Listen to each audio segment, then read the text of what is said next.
Abra sua Bíblia, por favor. Um dos livros históricos da Bíblia, que é o livro de Josué, capítulo 7. Nós vamos ler agora apenas o verso 1 para introduzir o assunto. E à medida que a exposição caminhar, a gente vai prosseguindo na leitura. Na Faculdade Teológica, há poucas semanas atrás, um dos nossos professores disse que se um texto da Bíblia ele não arde no coração do pregador, esse texto não deveria ser pregado. E é essa exatamente a razão pela qual eu vou pregá-lo nessa manhã. Josué capítulo 7, o verso de número 1, a Bíblia fala sobre o pecado de Acã. Mas os israelitas foram infiéis com relação às coisas consagradas. Acã, filho de Carmi, filho de Zinri, filho de Zerá, da tribo de Judá, apossou-se de algumas delas, e a ira do Senhor acendeu-se contra Israel. A Almeida Revista e Atualizada começa dizendo: prevaricaram os filhos de Israel. Embora um pecado individual, ele é atribuído aqui coletivamente à nação de Israel. Vamos orar. Curve a sua fronte, por favor, e clame a Deus para que todo obstáculo, todo impedimento agora seja removido, para que de fato a palavra de Deus seja trazida ao nosso coração. Ó Deus, muito obrigado pela oportunidade que nós temos de nos aproximarmos da Tua palavra. Ó Deus, que ela nos alimente, ela nos abençoe, que nos desafie para uma vida melhor, para uma vida de santidade, e assim também todo o Teu povo, a nossa família, a Tua igreja. É a oração que eu faço em nome de Jesus. Amém. Por favor, tome assento.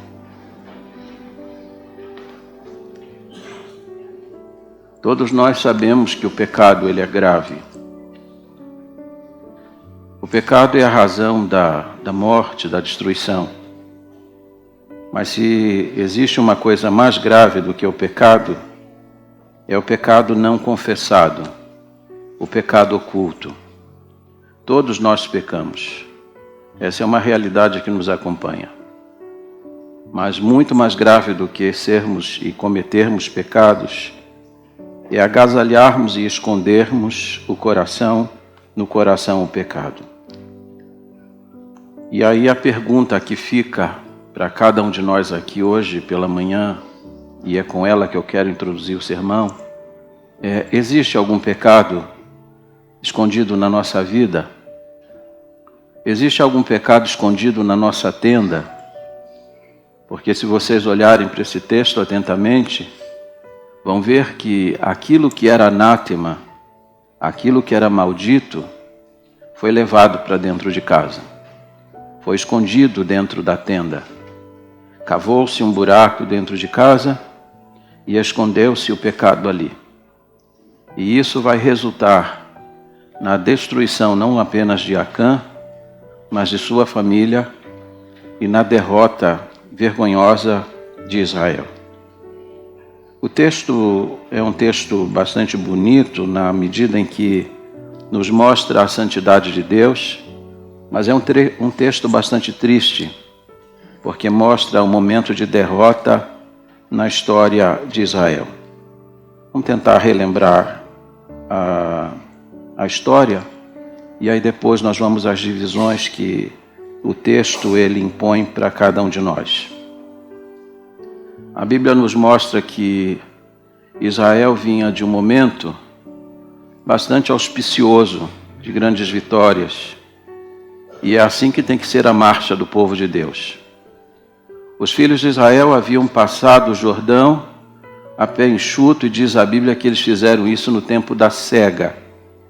Deus havia feito uma promessa de que eles tomariam posse da terra prometida, garantiu-lhes a sua companhia no caminho, e todos os obstáculos foram sendo removidos de uma forma extraordinária.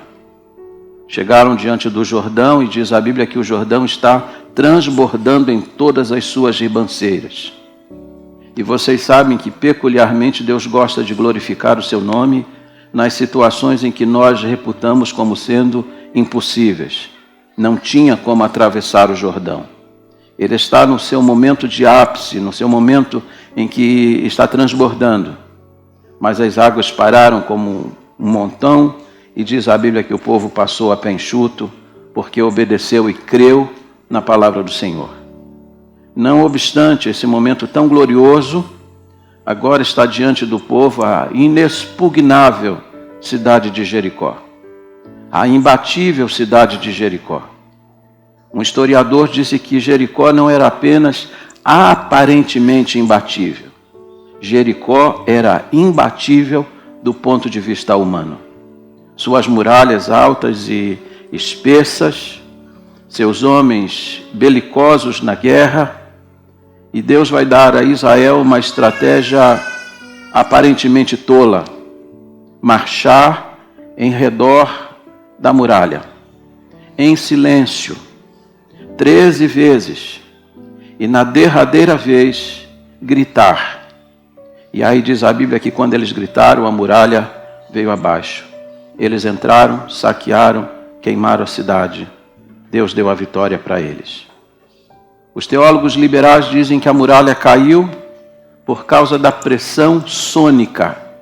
O grito de aproximadamente 1 milhão e meio de soldados gritando ao mesmo tempo, a muralha não resistiu. Hebreus capítulo 11, verso 30 tem outra explicação. Pela fé caíram os muros de Jericó depois de cercados 7 dias. A fé derruba muralhas. E isso não é apenas uma frase de efeito. Essa é uma verdade que está calcada na Bíblia, na palavra de Deus. Seja qual for a barreira, pela fé ela pode cair. Mas observe, nesse caminho de vitória, nesse caminho de conquista, ainda havia um obstáculo. E às vezes nós tropeçamos naqueles obstáculos que a gente menos se importa. Às vezes nós caímos pelas coisas que nós julgamos muito pequenas. Ai era uma cidade pequena, 12 mil habitantes. Não tinha muros, não tinha soldados belicosos. Mas foi exatamente diante desse obstáculo aparentemente pequeno e insignificante que Israel caiu. E vocês sabem, normalmente nós caímos também diante dos obstáculos que a gente ignora, diante dos obstáculos que a gente despreza, porque a gente diz que aquilo é coisa de somenos. A história de hoje e o texto de hoje, eu peço que você o mantenha aberto, ele pode ser dividido em 6 partes. Cada parte começa com a letra D. A primeira parte, desobediência. A segunda parte, a derrota. A terceira parte, o desespero. A quarta parte, a direção. A quinta parte, a descoberta. E a sexta parte, a destruição. Todas as partes começam pela letra D. A primeira parte é exatamente esta, que está aqui no verso 1. A desobediência. Eu vou ler mais uma vez este verso e eu peço que você me acompanhe atentamente. Essa é a primeira verdade, a desobediência de Acã. Mas os filhos de Israel foram infiéis com relação às coisas consagradas. Acã, filho de Carmi, filho de Zinri, filho de Zerá, da tribo de Judá, apossou-se de algumas delas, e a ira do Senhor se acendeu contra Israel. Deus havia dado uma ordem expressa, e as ordens que Deus nos dá, elas não podem ser nem ignoradas, nem interpretadas. As ordens de Deus precisam ser o quê? Cumpridas, obedecidas. não cabe a nós ajustar a ordem de Deus, senão acatá-la. E a ordem de Deus é que quando eles conquistassem Jericó, à exceção da família de Raabe e a exceção dos tesouros, o ouro, a prata, os utensílios preciosos, à exceção dessas coisas, tudo mais deveria ter sido destruído. Tudo deveria ser queimado. Mas diz a Bíblia que naquele projeto de conquista, quando os guerreiros de Israel adentraram a cidade, um dos filhos de Israel ousou tomar do despojo alguma coisa para si. Uma capa babilônica, uma cunha de ouro, uma cunha de prata. Afinal, o que era isso diante de tanta riqueza que havia em Jericó? Afinal, o que isso ia importar num tamanho de coisas que serviriam de despojos para serem queimados? E mais, tudo ia ser queimado. Não tinha nenhum problema se ele pegasse um pouquinho para si antes que isso fosse queimado. Esse deve ter sido o raciocínio de Acã. Mas diz a Bíblia que quando Acã ousou tomar aquelas coisas para si, e diz a Bíblia que ele levou essas coisas para dentro da casa dele, ele cavou um buraco dentro da tenda dele, ele escondeu isso, e a gente não sabe até que ponto a família dele não está envolvida e conivente com o pecado dele. Alguém disse que seria praticamente impossível ele esconder o que ele havia feito dos filhos e da sua mulher. A Bíblia não explica. Mas o fato é que ele levou essas coisas para dentro da sua casa. E quando ele assim o fez, diz a Bíblia que a ira de Deus se acendeu contra os filhos de Israel. E aqui está um aspecto que a gente muitas vezes ignora. Seu pecado afeta a muitas pessoas. Você diz, eu que cometi o pecado. Eu é que sou o responsável. Mas o pecado que Acã havia cometido afetou sua família, afetou o povo de Israel, porque a ira de Deus se acendeu contra a nação de Israel. E Deus vai dizer uma coisa, prestem atenção no que eu vou falar. Vocês não apenas perderam essa batalha. Daqui por diante, Israel não vai vencer mais nenhuma batalha, a menos que esse pecado seja removido. Por que será que às vezes nós, igreja, e por que será que às vezes a nossa família não consegue avançar? Por que a gente não obtém tantas vitórias, sendo o nosso Deus um Deus poderoso? Um Deus que abre o Jordão quando ele está transbordando. Um Deus que é capaz de derrubar as muralhas, mesmo espessas e cheias de homens valorosos. Nosso Deus não é um Deus de vitórias. Nós não cantamos aqui as grandes vitórias do Senhor. Por que elas não se efetivam? Acaso Deus abdicou de ser Deus? Acaso o poder de Deus não é mais o mesmo? A grande resposta para isso está numa palavra chamada pecado. E aqui observe, pecado não confessado. Quando a gente mantém o pecado em segredo, quando a gente agasalha o pecado no íntimo, achando que ninguém viu, achando que ninguém vai saber, e achando talvez até que Deus não vai se importar. Mas o pecado é a causa da derrota da família e foi a causa da derrota de Israel. A nação experimentou uma grande ruína, porque um homem dentre eles havia ousado brincar com o pecado. Você diz, o pecado é meu, mas seu pecado afeta a coletividade. Às vezes a igreja não caminha. Às vezes as vitórias não se efetivam, porque existe anátema no nosso meio.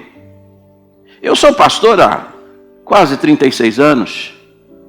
Tenho uma longa experiência dentro da igreja. São quase mais de 50 anos dentro de uma igreja batista.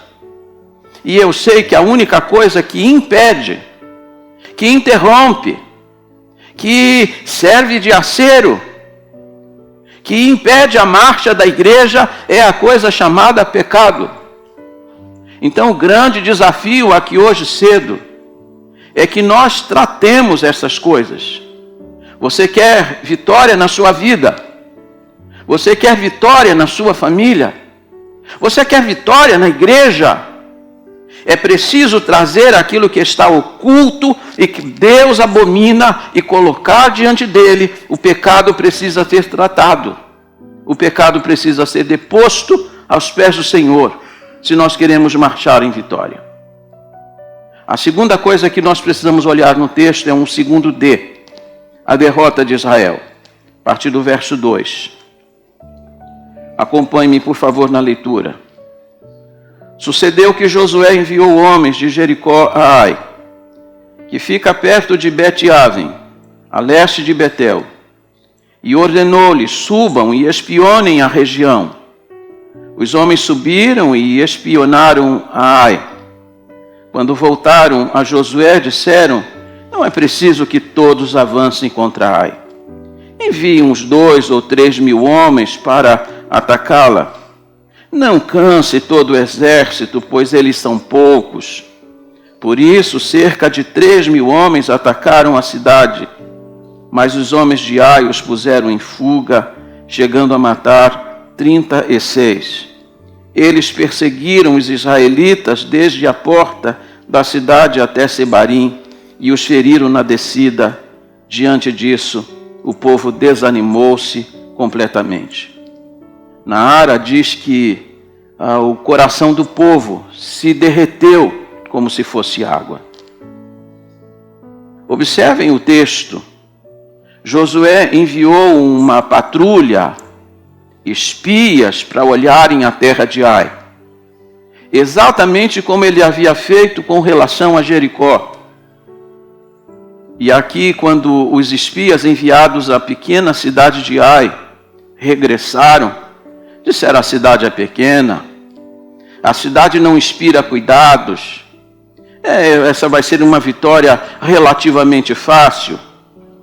Note-se que a tropa de Israel, quando ia para os combates, no mínimo ia com 30 mil homens, mas foi recomendado que se enviasse apenas o dízimo, 10%.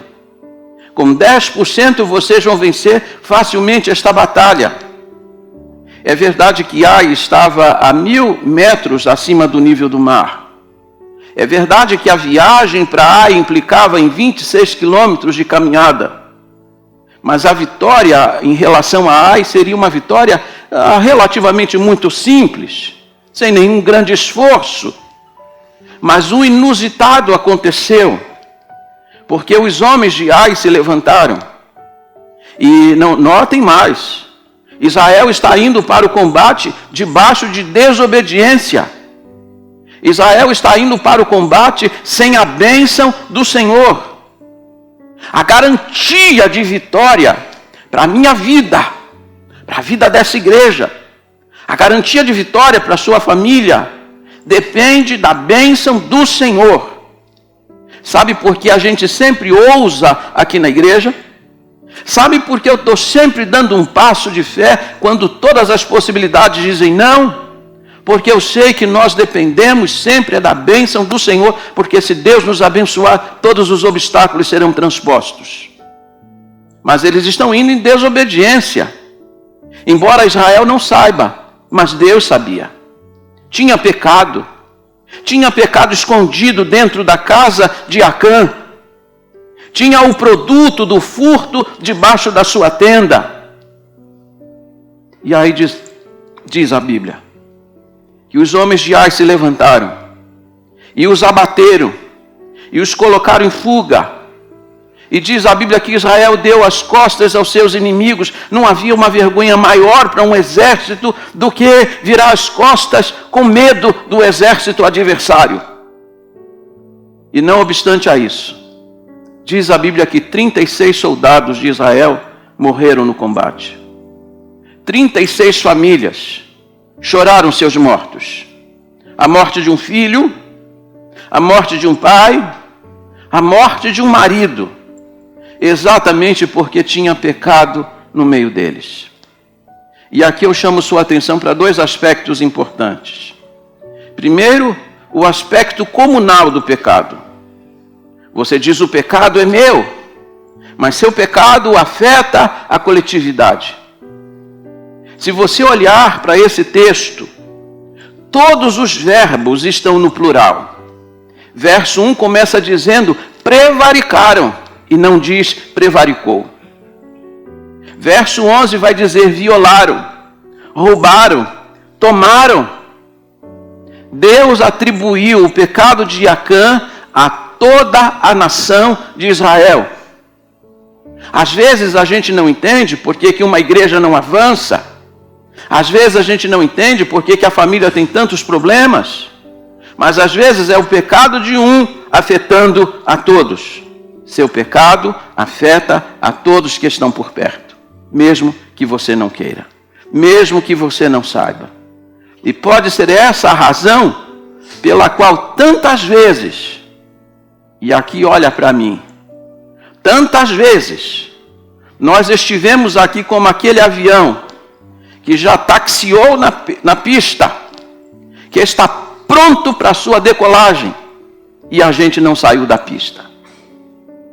Tudo pronto, tudo certo para o momento de arribar o voo, e o voo não aconteceu, porque havia uma coisa no nosso meio que atrapalha e impede a ação de Deus: o pecado.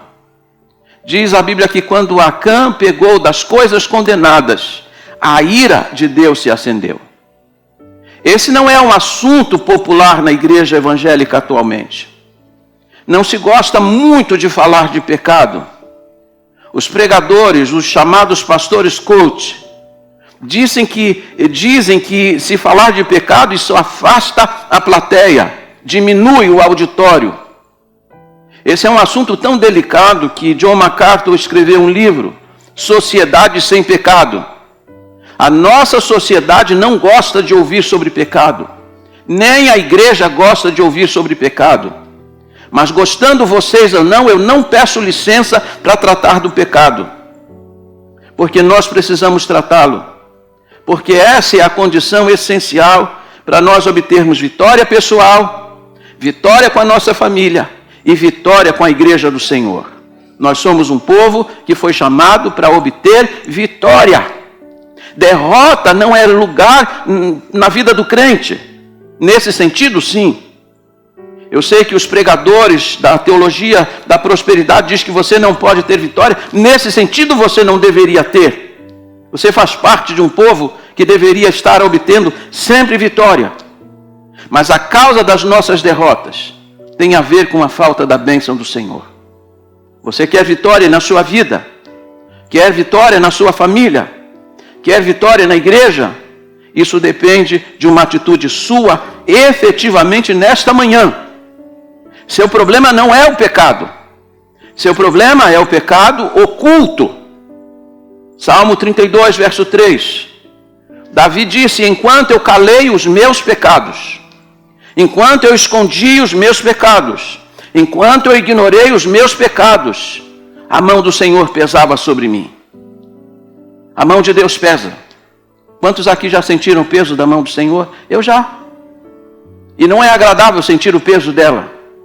Mas sempre que isso acontece, é porque a gente cometeu o pecado e não confessou o pecado devidamente diante do Senhor.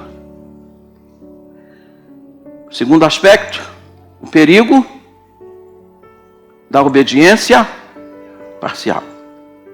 A gente acha que se fizer quase tudo que Deus mandou, já está bom. Mas Deus não se contenta com quase. Se Deus nos dá uma palavra, se Deus nos dá uma ordem, nós temos que cumpri-la cabalmente, como Ele havia dito. 3 coisas foram tiradas dentre a multidão de despojos. Mas 3 coisas foram suficientes para levar Israel à sua destruição. Porque Acã ousou interpretar uma ordem de Deus. E falou, deve ter pensado, racionalizado, disse, mas isso aqui é coisa pouca. Tem tanta coisa para ser queimada. Isso aqui pode me ajudar muito, vai me dar uma aposentadoria daquelas muito boa. Eu como soldado ganho tão pouco, isso aqui vai me ajudar tanto, vai ajudar minha família. Ele interpretou a ordem de Deus e as ordens de Deus não são interpretadas, elas são obedecidas. Não se contente com quase. A ruína do rei Saul foi exatamente por causa do quase. Deus mandou que ele destruísse os amalequitas. Mas ele chegou lá, ele encontrou bois bonitos, gordos, viçosos. Ele disse, não, o rebanho nós vamos poupar. E aí quando Samuel vai se aproximando, diz assim, que balido são esses de ovelhas que eu ouço? Que mugidos de bois são esses que eu ouço? Ele disse, não, nós queimamos tudo. Mas o rebanho a gente resolveu poupar. Sabe qual foi a palavra de Samuel para Saul? Tem tanto Deus prazer em holocausto como que se obedeça a sua palavra? Obedecer é melhor do que sacrificar. E ele vai além. Ele disse que a rebelião é como o pecado de feitiçaria. É quando você diz quase. Não, estou fazendo quase tudo que Deus mandou. Eu não fiz tudo. Você está em rebelião. E rebelião para Deus é como o pecado de feitiçaria. Vamos para o terceiro D, o desespero. E agora o desespero de Josué, verso 6 até o verso 9. Então Josué, com as autoridades de Israel, rasgou as vestes, prostrou-se, rosto em terra, diante da arca do Senhor, cobrindo de terra a cabeça, e ali permaneceu até a tarde. Disse então Josué, soberano Senhor, por que fizeste este povo atravessar o Jordão? Foi para nos entregar nas mãos dos amorreus e nos destruir? Antes nos contentássemos em continuar do outro lado do Jordão. Que poderei dizer, Senhor, agora que Israel foi derrotado por seus inimigos? Os cananeus e os demais habitantes desta terra saberão disso, nos cercarão e eliminarão o nosso nome da terra. E agora presta atenção na frase final. Que farás então pelo teu grande nome? Alguns aspectos aqui vale a pena a gente considerar. Primeiro, a profunda tristeza e abatimento de Josué. Josué é o líder que Deus havia levantado em lugar de Moisés. Deus havia dito para ele que todo lugar que ele pisasse a planta do seu pé, o Senhor conseguiria e consentiria na vitória. Deus disse, eu serei contigo. Seja forte, seja valoroso. E era isso que ele vinha fazendo. Mas agora Israel tinha experimentado uma grande derrota. E ele está perplexo diante dela. Acaso Deus falhou na sua palavra? Acaso Deus não cumpriu a sua promessa? Deus vai dizer que o problema não está com ele. O problema está com o povo de Israel. Porque tem pecado no meio dele. Mas note os sinais de tristeza de Josué. Diz a Bíblia que ele vai se prostrar diante da arca. Ele vai rasgar as suas vestes, eles e as autoridades de Israel. E vão lançar pó sobre a própria cabeça, sinal de luto e tristeza. Nós ficamos tristes com o pecado. Nós lamentamos o pecado. Nós rasgamos o nosso coração diante de Deus por causa do pecado. Pois foi isso que o pecado provocou em Josué, consternação. E então ele vai fazer a Deus uma oração. E ele começa dizendo que Deus, ele é soberano. Ele reconhece a soberania de Deus. E ele reconhece que talvez o problema seja exatamente esse. Deus tem abandonado o seu povo. Mas Deus não havia abandonado. Deus está apenas irado contra seu povo. Mas note aqui um detalhe importante. A argumentação de Josué.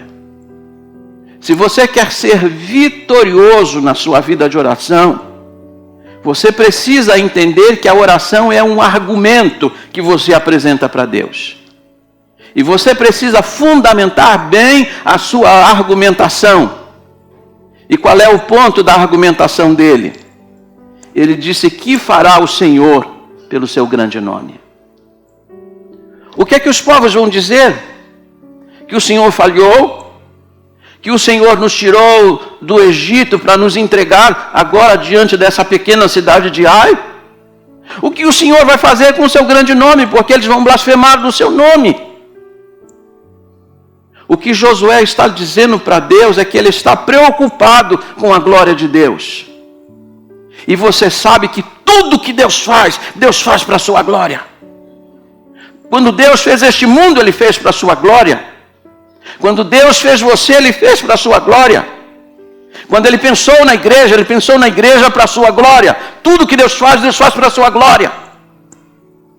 Deus cumpre as promessas que Ele faz a você e à igreja para a sua glória. E Ele disse: agora o Senhor não vai se ocupar com a sua glória? A gente precisa aprender a conversar com Deus, a fundamentar bem a nossa oração e dizer: Senhor, olha, eu estou te pedindo esta bênção. Deus, eu te peço a conversão do meu filho para a tua glória. Deus, eu quero que tu restaures a vida desta igreja para impactar a cidade, para impactar as cidades daqui para a tua glória.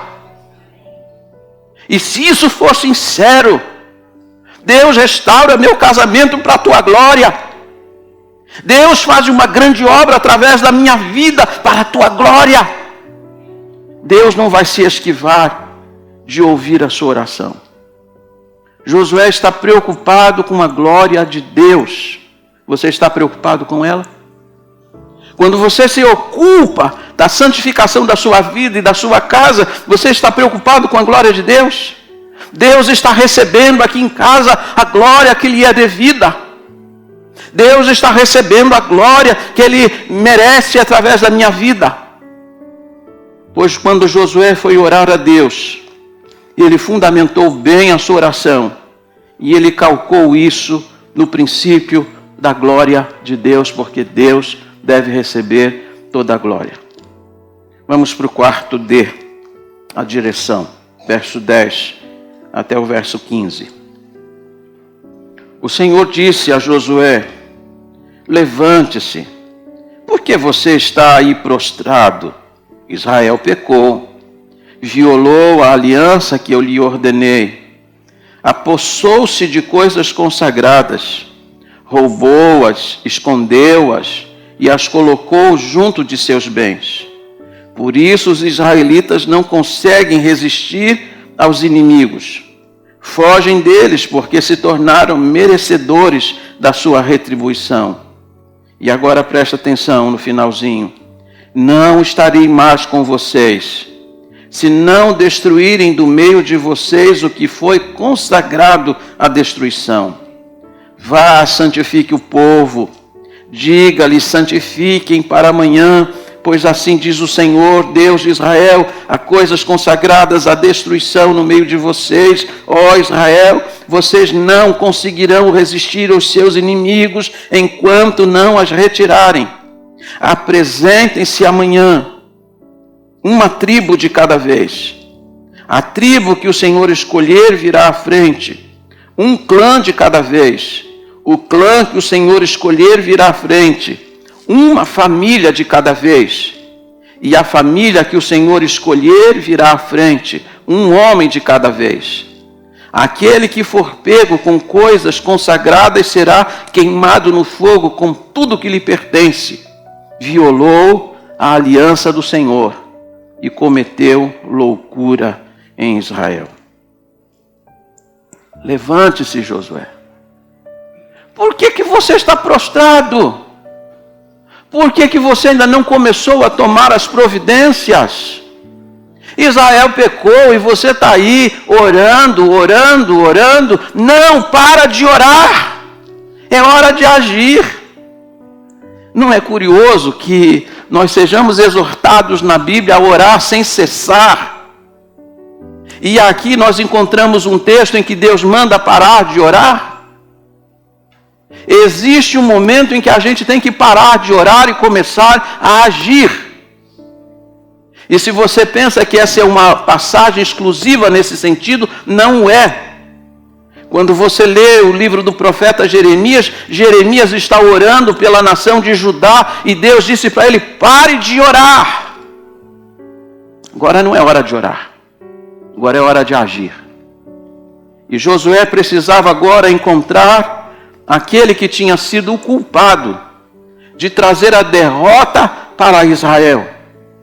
Aquele que era o culpado de levar à morte 36 pessoas e enlutar 36 famílias em Israel. Vai encontrar o culpado. E essa era uma tarefa também aparentemente impossível de ser cumprida. Você sabe quantas pessoas estavam em promissão da terra prometida? Aproximadamente entre 2,5 milhões e 3 milhões de peregrinos. É encontrar um no meio de 2,5 milhões. Encontrar um no meio de 3 milhões de pessoas. Você acha que essa é uma tarefa fácil? Pois diz a Bíblia que Josué se levantou na manhã seguinte para cumprir a ordem do Senhor. E aí diz a Bíblia, tribo por tribo, encontrou a tribo de Judá, o pecado está no meio dela. Chama agora o clã.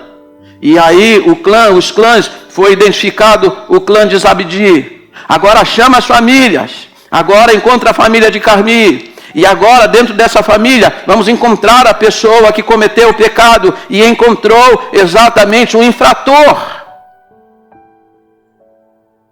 Deus deu uma direção.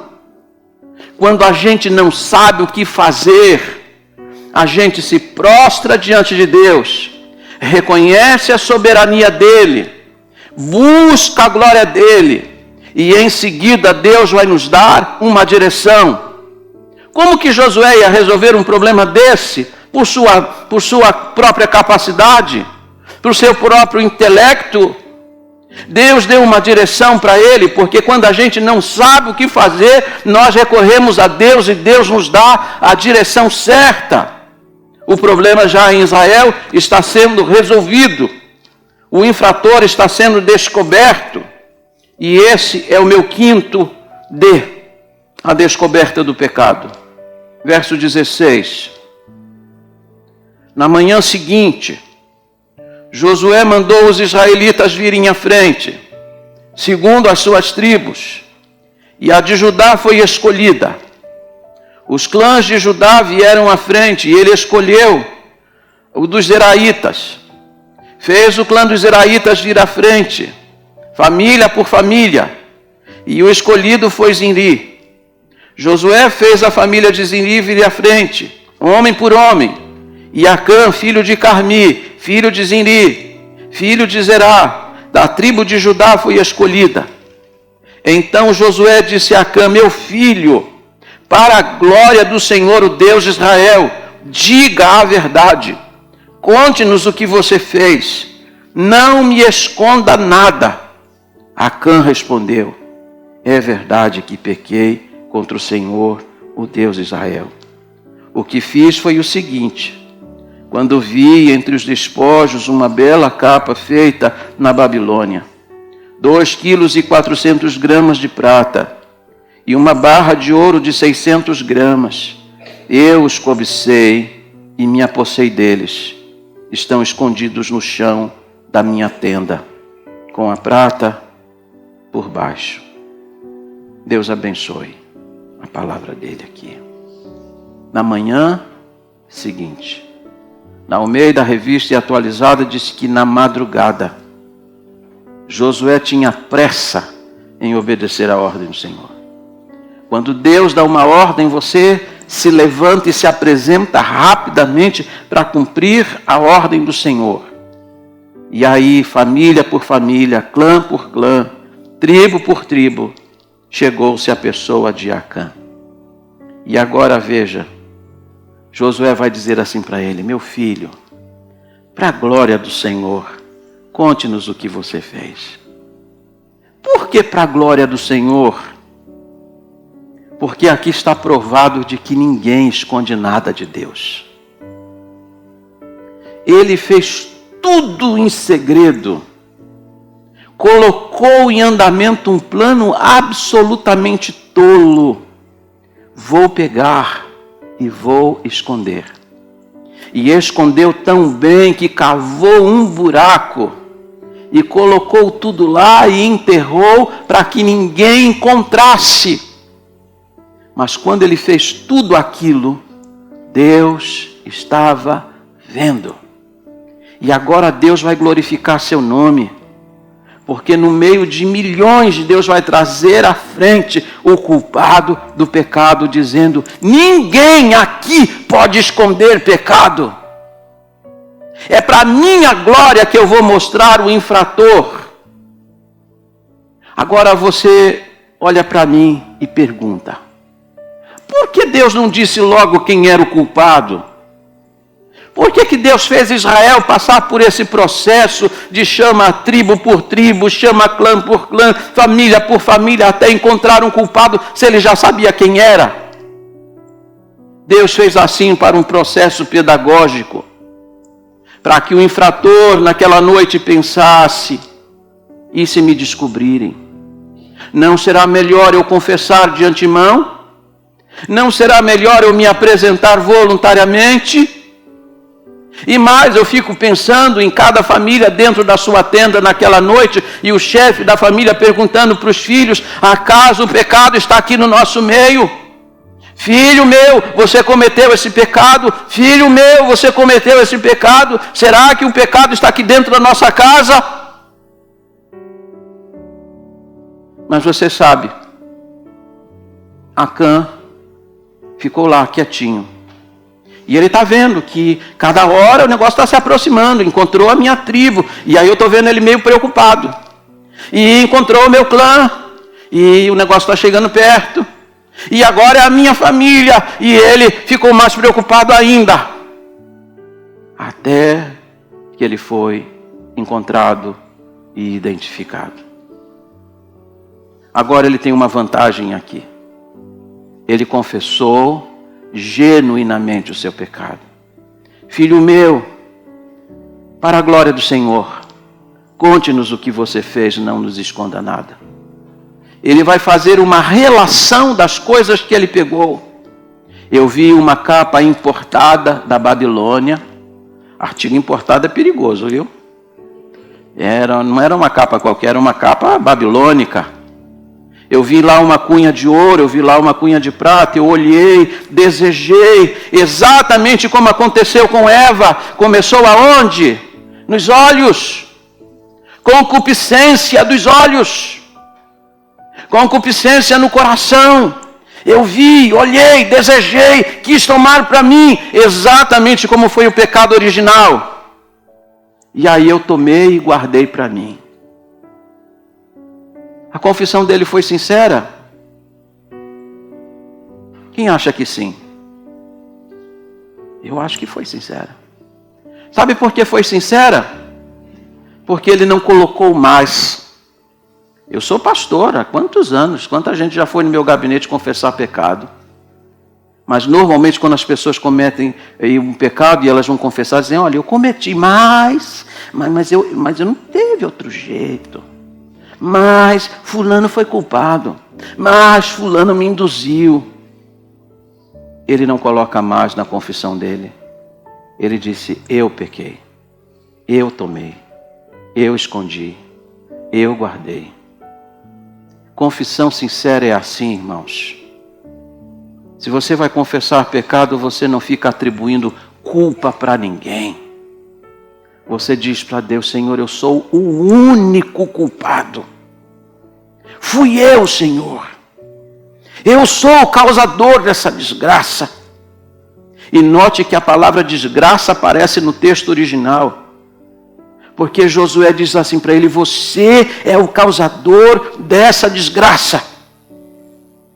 Você tem que ser honesto com Deus. O problema não é seu pecado, o problema é seu pecado oculto, não tratado.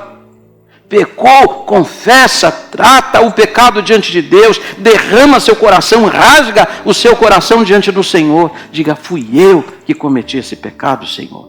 Eu sou o causador dessa desgraça. Minha família não avança, a igreja não avança, sou eu o culpado. E a ira de Deus só foi aplacada no momento em que ele, para a glória de Deus, confessou o seu pecado. O culto dessa manhã é para a glória de Deus. Sabe por quê? Porque ao final desta reunião, Deus espera que os infratores ou o infrator diga diante dele, fui eu. E aí Deus vai ser glorificado. Porque Deus vai mostrar para nós de que não existe pecado que ele mantenha ocultado. Deus traz à tona o pecado encoberto. Vamos para o último D, a destruição do pecado. Destruição, assim, é o sentido que eu quero dar. A partir do verso 22 diz assim: Josué enviou alguns homens que correram à tenda de Acã. Lá estavam escondidas as coisas, com a prata por baixo. Retiraram-nas da tenda e as levaram a Josué e a todos os israelitas e as puseram perante o Senhor. Então Josué, junto com todo Israel, levou Acã, bisneto de Zerá, e a prata, a capa, a barra de ouro e seus filhos e filhas, seus bois, seus jumentos, suas ovelhas, suas tendas e tudo que lhe pertencia ao vale de Acor. Disse Josué, por que você nos causou esta desgraça? Hoje o Senhor lhe causará desgraça. E todo Israel o apedrejou, e depois apedrejou também os seus, e queimou tudo, e todos eles no fogo. Sobre Acã ergueram um grande monte de pedras que existe até hoje.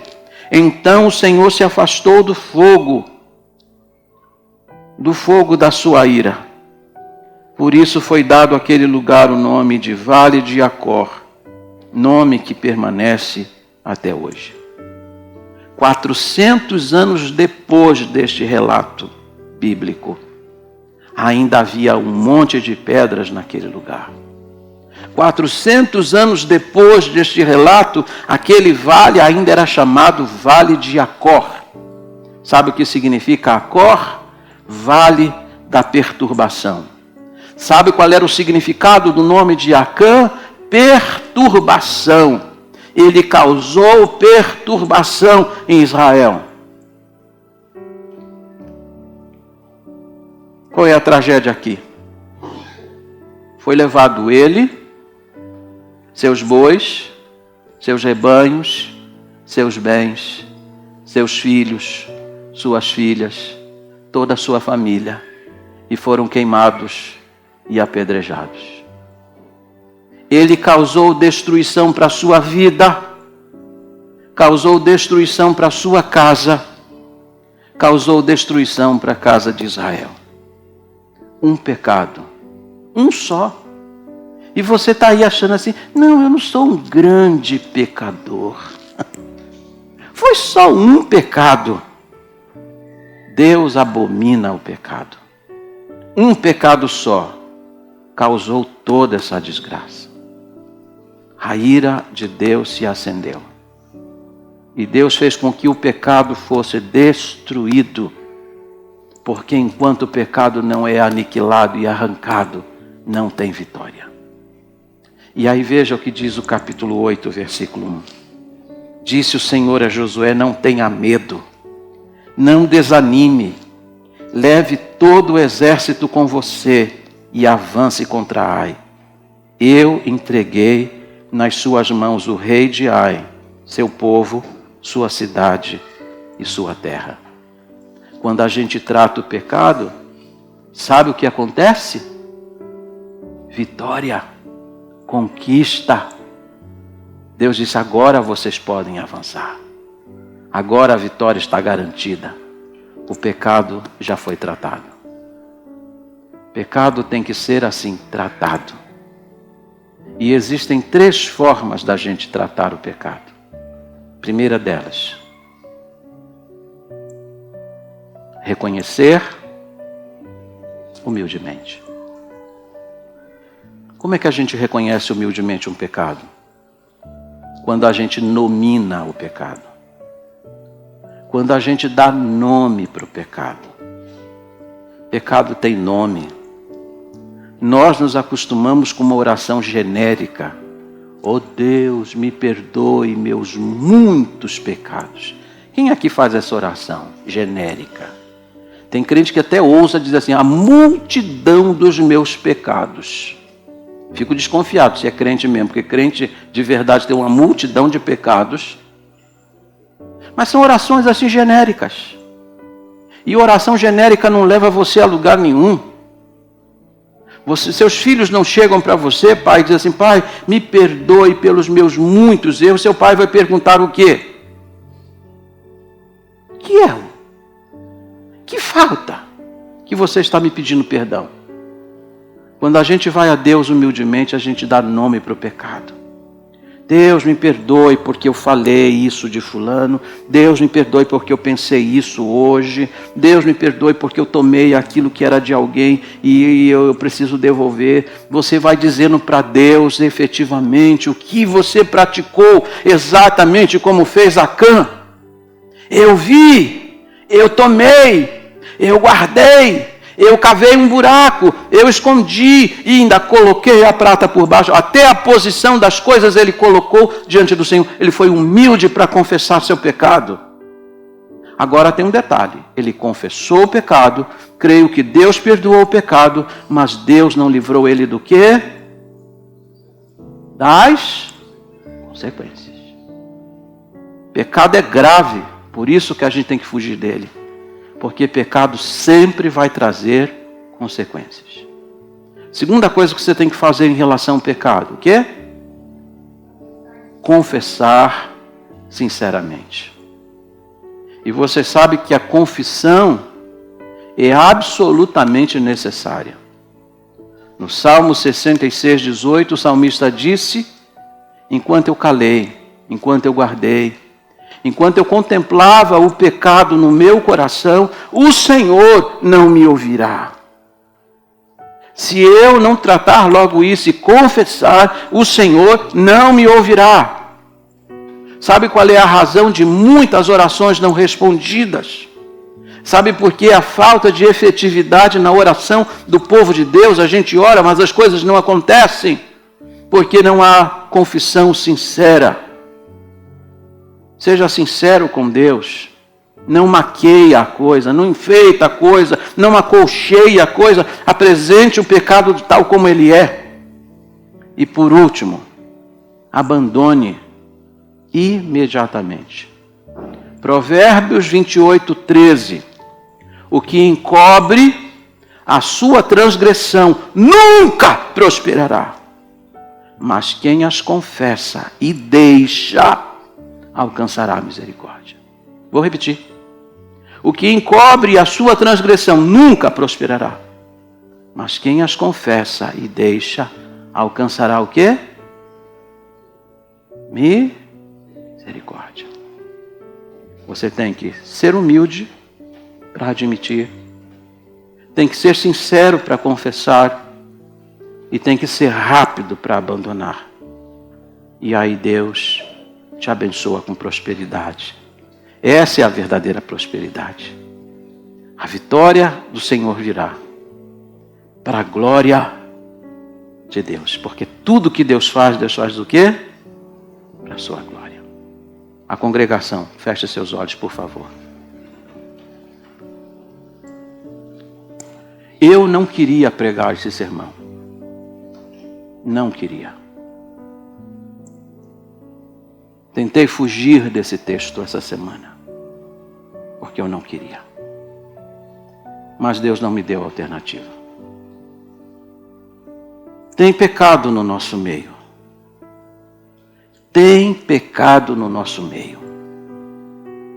E eu não me iludo 150 pessoas no piquenique. Tanto disso, tanto daquilo, eu não me iludo. Deus disse: tem pecado e esse pecado precisa ser tratado. Esse pecado precisa vir à tona. E eu oro a Deus agora, para que você, em nome de Jesus, se apresente. Diga: fui eu, Senhor. Fui eu. Sou eu o culpado. Exatamente como na ceia, os discípulos perguntaram: acaso sou eu? Eu espero que essa pergunta ressoe nesta igreja, neste auditório. Acaso sou eu? Você é o causador da desgraça? Se apresente. Diga: fui eu, Senhor. Estou aqui confessando e abandonando o meu pecado. Não vou constranger você vir à frente. Mas se você tem algo diante de Deus que você precisa confessar agora, onde você estiver, por favor, fique em pé. E eu vou orar em seguida.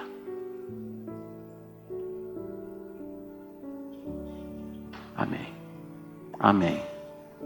Amém. Não abra seus olhos para ver quem está se levantando, não. Você não é juiz de ninguém.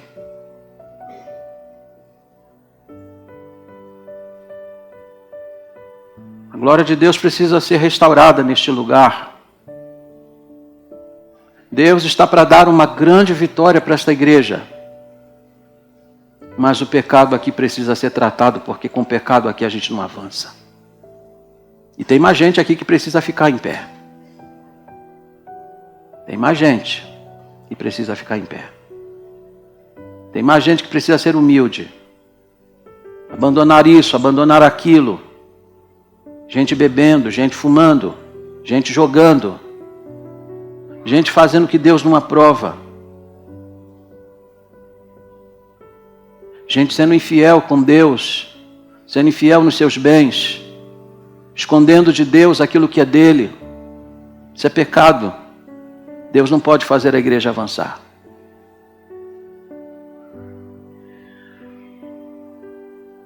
Você está sendo honesto com as pessoas? Ser honesto nos seus compromissos? Isso é pecado. Você precisa confessar e abandonar. Você está olhando para alguém que você não deveria estar olhando? Está conversando com quem você não deveria estar conversando? Está traindo seu cônjuge? Isso é pecado. Você precisa confessar. Nós queremos que a glória de Deus seja restaurada neste lugar. Seu namoro é santo. Sua casa é santa. O que você está assistindo com seu cônjuge dentro do quarto? Você acha que porque você é crente vale tudo? Não vale. Isso é pecado. As músicas que você ouve dentro da sua casa são santas. Porque se não são, vocês estão em pecado. Vocês estão levando maldição para dentro da sua tenda. Tem coisa escondida dentro da sua casa que não deveria estar lá. É anátema. Deus já disse que é maldito. Tem que tirar de lá. Se você quer que Deus traga bênção e prosperidade para a sua vida. Vamos orar. É para a tua glória, Senhor. Só para a tua glória. Trata, Senhor, esta igreja. Age no meio dela. Remove o anátema do nosso meio. Remove o pecado do nosso meio, Senhor. Para que nós possamos avançar. Para que a tua obra possa prosperar. Para que a nossa família possa caminhar em vitória. E é a vitória do Senhor que nós te pedimos. Deus, dá-nos uma grande bênção neste dia, na nossa vida. Dentro da nossa casa. Dentro desta igreja. Abençoa o culto de hoje à noite, Senhor. Ó Deus, envia teus anjos para este lugar. Que Satanás, que tem conquistado vitórias em muitas batalhas contra nós, que hoje, em nome de Jesus, ele caia por terra. Que todo sofisma do mal, que toda a malignidade dele no nosso meio seja quebrada para a glória de Jesus, No nome e no sangue de Jesus nós te pedimos isto.